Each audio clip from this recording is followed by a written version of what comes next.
So I'm gonna cut right to it. Today I'm checking out Carbox, a new sandbox racing game developed by Hughes Games. This launches on Steam tomorrow. From what I've played so far, this might just scratch the itch for players who love driving, creativity, and just a bit of sandbox chaos. Carbox mixes racing, sandbox level building, and community sharing.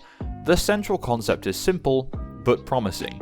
You race through tracks and challenges, unlock cars, but you can also build your own circuits or even whole cities and then share them with other players. It's this dual identity, part arcade racer, part creative sandbox.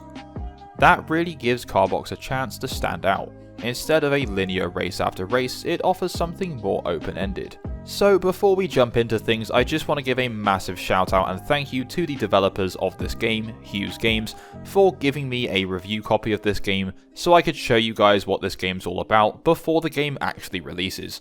And I had so much fun playing it. Anyway, one of the things that stands out is that each car in Carbox has its own personality and handling, thanks to some bespoke physics.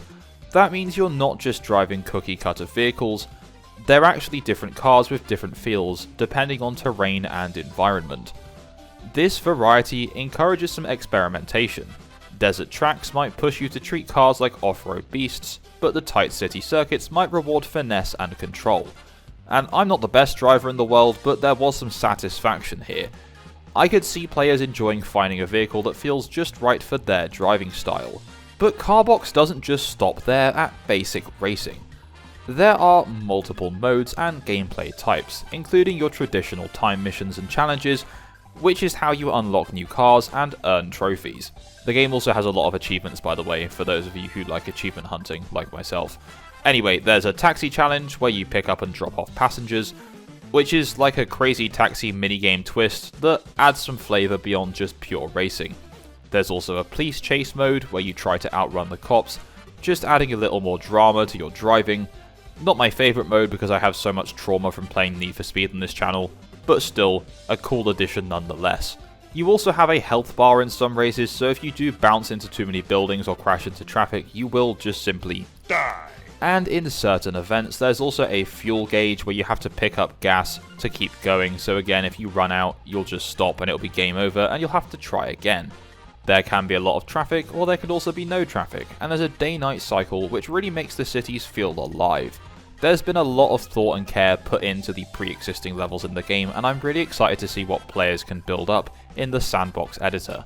In other words, Carbox isn't just race, it's race, build, explore, experiment, and even survive, offering a lot more diversity than many racing games that I've played in recent times. Now let's talk about that level editor a little bit. This is probably going to be the biggest draw of the game for some people. You're able to pretty much create anything. Sprawling cities, tight circuits, deserts, snowy landscapes. The only limit really is your own imagination. And I'm sure future things will be added if the devs continue to support the game beyond release. Better yet, once you build something, you can share it with the community, and since Carbox supports these user-generated maps, you pretty much get access to a potentially endless supply of content from other players. Now, this approach is obviously a double-edged sword. Take Super Mario Maker for example. That game was really good and players supported it and played loads and loads and loads, but if Carbox doesn't take off, then you're not going to get many user-generated maps, and then that potential endless supply is gone. Now, I tested this on controller as well as with mouse and keyboard, and obviously using the editor was a lot better with mouse and keyboard. The driving is better with controller, but if you're going to make levels, do it on mouse and keyboard. But this basically means that Carbox isn't really just a game, it's a canvas, a platform for players to express racing creativity, challenge each other, and hopefully constantly refresh the experience. And I really hope this does take off because I've had so much fun playing.